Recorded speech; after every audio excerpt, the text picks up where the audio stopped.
Damien had ran back the way he came and saw SCP-173 on the floor below him.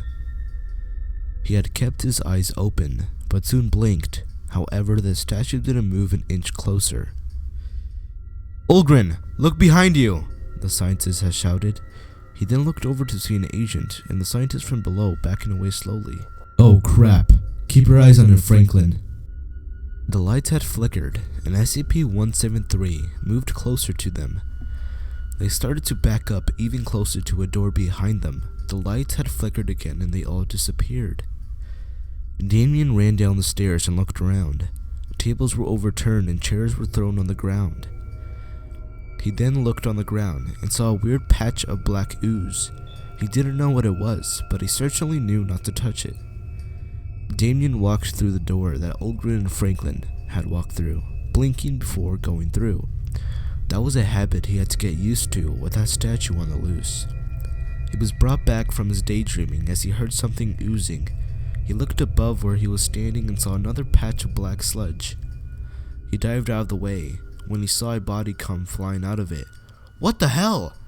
Damien looked at the body. It was covered in that black sludge and that face looked like it had its skin completely burned off until the skull was visible. Damien now knew that he shouldn't touch that stuff. He went through the door in front of them and looked over the balcony and saw two scientists conversing. "Is there a quick way out of here?" the first scientist had asked. The second had replied, "I think the shortest way out is through the southeast wing. Follow me." The scientists were about to head up to the balcony that Damien was standing on, so he got ready to run. However, all three had heard shuffling in the air vents. Soon, the lights went out again and Damien heard two loud crunches. He looked over the balcony and saw SCP-173 standing near the bodies of the scientists.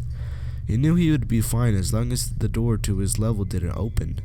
He went into the small storage room right next door and found a gas mask and a level 1 keycard. Damien knew that he couldn't get anywhere with a level 1 as he slipped the card into his pocket and put the mask around his neck.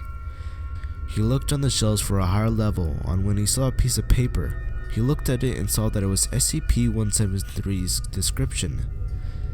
SCP-173 Object Class Euclid. Special Containment Procedures. Item SCP-173 is to be kept in a locked container at all times.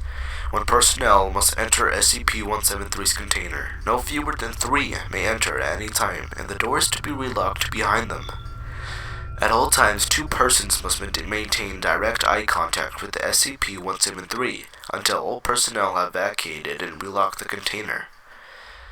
Moved to Site-19 in 1993. Origin is as of yet unknown. It is constructed from concrete and rebar with traces of Krylon brand spray paint. SCP-173 is inanimate and extremely hostile. The object cannot move while within a direct line of sight. Line of sight must not be broken at any time with SCP-173. Personnel assigned to enter container are instructed to alert one another before blinking. Object is reported to attack by snapping the neck at the base of the skull, or by strangulation. In the event of an attack, personnel are to observe Class 4 hazardous object containment procedures. Personnel report sounds of scraping stone originating from within the container when no one is present inside. This is considered normal, and any change in this behavior should be reported to the acting HMCL supervisor on duty. The reddish-brown substance on the floor is a combination of feces and blood.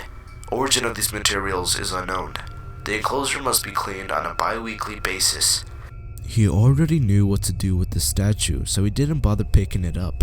Damien left the storage room only to be greeted with the balcony door open and SCP-173 standing by it. He slowly backed away to the door while keeping his eyes on the sculpture. Must not blink. Unfortunately, Damien couldn't resist blinking, and SCP-173 soon moved right in front of him. Luckily, the button to the door was right behind him. He hit the button while still looking at SCP-173, quickly shuffled backwards, and went through the door and closed it. Damien sighed. This trip was going to be a long and hard one. He kept walking through a nearly endless maze of corridors until he found a room that his keycard could actually get into. He opened the door, and soon as he stepped in, he heard sounds of stone scraping on the ground. "Ah, great," he said with an annoyed tone. He opened the next door to find SCP-173 in a small glass testing chamber. He was relieved, but still very cautious. He looked on top of one of the drawers to find a level 2 keycard and a couple of batteries and a radio. "Nice," Damien had thought, smirking. "Now, I can finally get somewhere." He slipped everything into his other pocket and was about to leave when he heard the glass shatter. SCP-173 was right there. Damien had to yell at this point. "Are you kidding me?" He backed out quickly to avoid any incidents and locked the door back. "Let's see you get out of this one, 173, he taunted.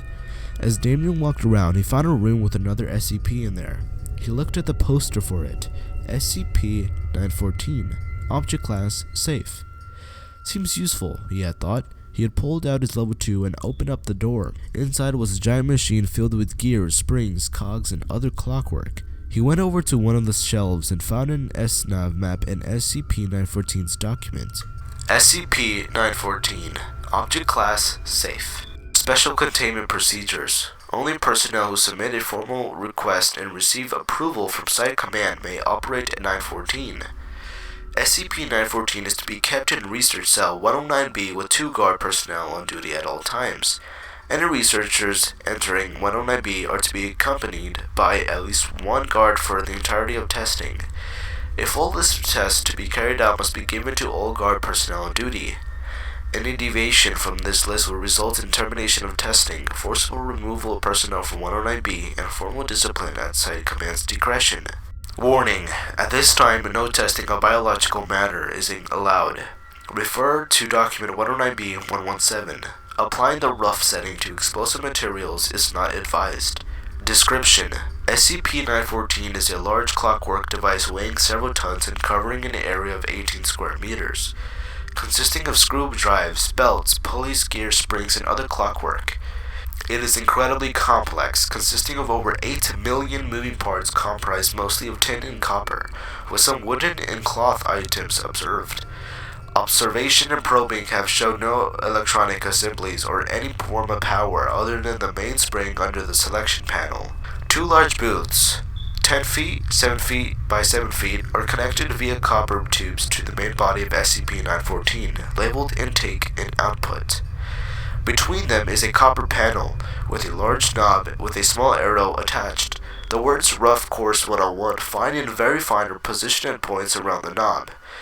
Below the knob is a large key that winds the mainspring. When an object is placed in the intake booth, a door slides shut. A small bell sounds. If the knob is turned to any position and the key wound up, SCP-914 will refine the object in the booth. No energy is lost in the process, and the object appears to be in stasis until the output booth door is opened. Intense observation and testing have not shown how SCP-914 accomplishes this, and no test subject has ever been observed inside an SCP-914 during the refining process. The process takes between 5 and 10 minutes, depending on the size of the object being refined. Refines objects. I wonder if it could get these keycards to a higher level. That and this gas mask. It looks pretty tight. Damien dropped his level 1 keycard, gas mask radio navigator, in the input booth. He turned the knob to Very Fine and winded the mainspring. A half a minute later, in the output booth was an upgraded gas mask, a radio and navigator with no need for batteries, and a keycard Omni. He had tested out the gas mask and surprisingly it felt easier to breathe than normal. The navigator and radio no longer needed batteries, and a keycard Omni could get him anywhere, so Damien was finally ready to make his way to the surface and out of the Foundation.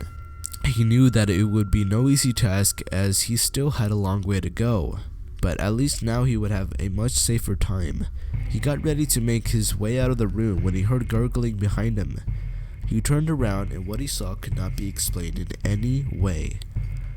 Whatever it was coming out of the floor covered in the same black mucus that Damien kept finding on the floors and walls, and it looked like it had a light black vest on. The eyes were dark and shiny, and it had the most twisted grin on its face.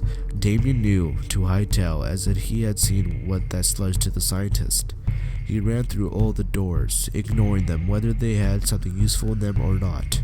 All the while, the old man was slowly getting closer and closer.